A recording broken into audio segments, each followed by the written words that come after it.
Hey guys, welcome back for another video. So we have the 6-side AirCube system here, and we are going to hook up a couple of shutoff valves that I picked up from Lowe's and a splitter here. This is actually a garden hose quick disconnect.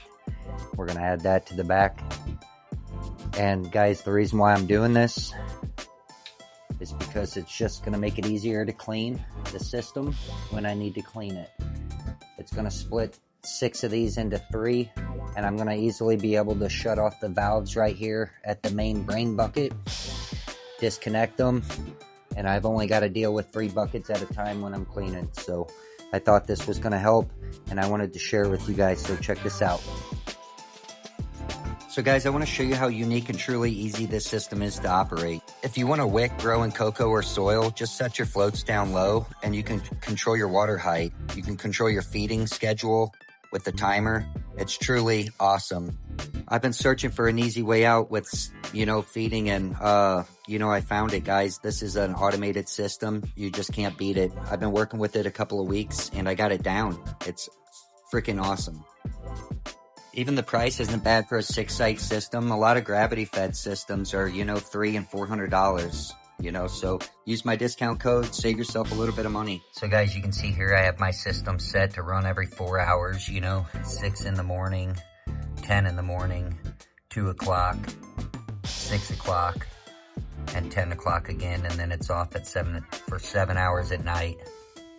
I really like the digital timer that they make for this system, but I'm going to continue running the manual. It's just easier to program, especially when, the plant stages have to change. So, alright guys, so step 1, power off your system, unplug it from the wall, and also make sure you have it completely drained out so you don't have any leaks.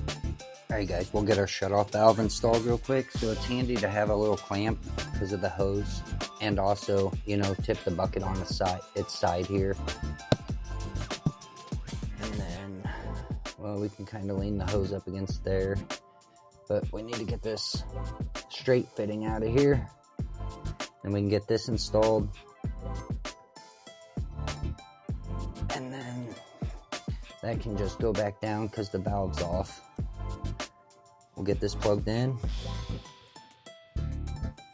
and there we go, guys. So we can just quickly unhook our hose just like that. We're going to do the same thing to the other side. And now guys, let's get the splitter put on the other side here. Check this out.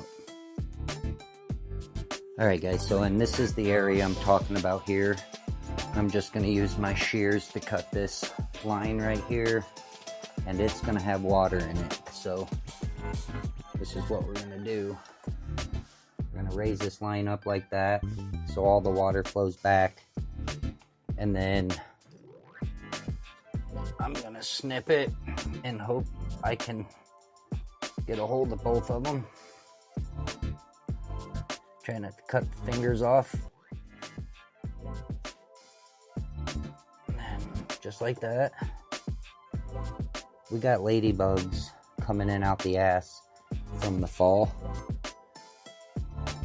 I don't know, maybe they'll be good for the crop here. It looks like we're gonna need a hose ring or a hose clamp on both of these. So I'm gonna grab this extra pot, kind of keep that supported. We'll be right back.